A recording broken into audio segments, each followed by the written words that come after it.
The New York City subway system is a scary place. I've been an MTA worker for 7 years, and nothing really surprises me anymore. When friends and family ask if I have any stories, though, there is one that stands out among the rest. One that I can't explain.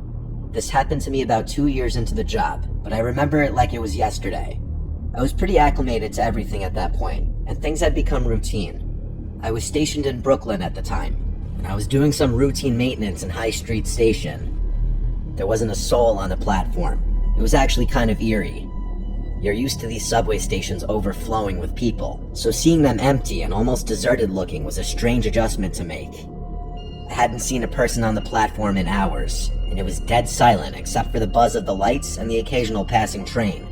Out of nowhere, I heard a clang from somewhere down the track. It startled me so badly that I dropped my mop in shock. The sound wasn't something I was used to hearing. The best way I could describe it to you is that sound that a rock would make if it had been dropped on a metal rail. I stopped what I was doing and looked into the tunnel, listening for other noises. After a while, I concluded that whatever I heard had either been caused by an animal or a falling piece of cement. After all, these stations were pretty old. I went back to work, not thinking too much about the sound. About 10 minutes later, the same sound shook me from my concentration, only this time it was probably about twice as loud. This time, I actually became a little concerned, dare I say scared. Was it really possible that 2 chunks of the ceiling had fallen in the span of 10 minutes? I put down my supplies and walked over to the tunnel entrance, trying to be quiet. I peered into the darkness and couldn't really see anything. I debated whether or not it was a good idea to call out into the tunnel, and ultimately decided against it.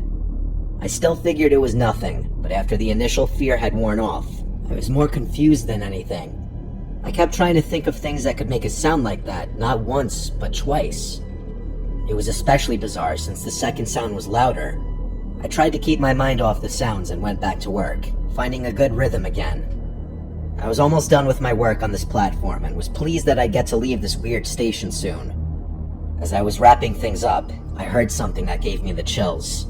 A child's voice called out for help from inside the tunnel, and he sounded like he was in distress. I instantly stopped what I was doing and made my way over to the edge of the platform. I hesitated for a few seconds before deciding that a child in anguish wasn't something my moral conscience would allow me to ignore.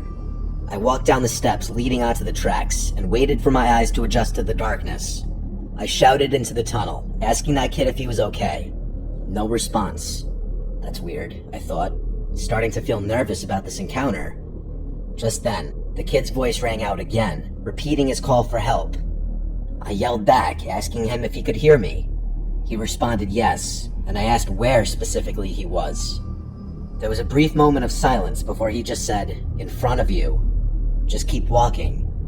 I really didn't want to, but couldn't just leave some helpless kid all alone on those tracks. It was dangerous. I began walking forward when something dawned on me. I yelled into the darkness one more time, this time asking the kid what was wrong. An uncomfortable pause again before the kid responded, "Just keep walking." I didn't like that. This whole thing was off. My eyes finally adjusted to the darkness, and I was able to slightly make out what was in front of me. There actually was what looked like the shadow of a kid just up the tracks, but there was something else that almost made me scream in fear. Another shadow, this one much taller, obviously an adult. My blood ran cold, and I stopped in place. This wasn't happening to me. As slowly as I could, I turned around and made my way back to the platform. Luckily, I wasn't chased on the way back. The kid shouted, "Wait, where are you going?" once I reached the platform, but I wasn't sticking around another second. I made my way up the stairs and called the police as soon as I got cell service. I told them everything, and police were swarming the platform in a matter of minutes. I waited to see what they turned up.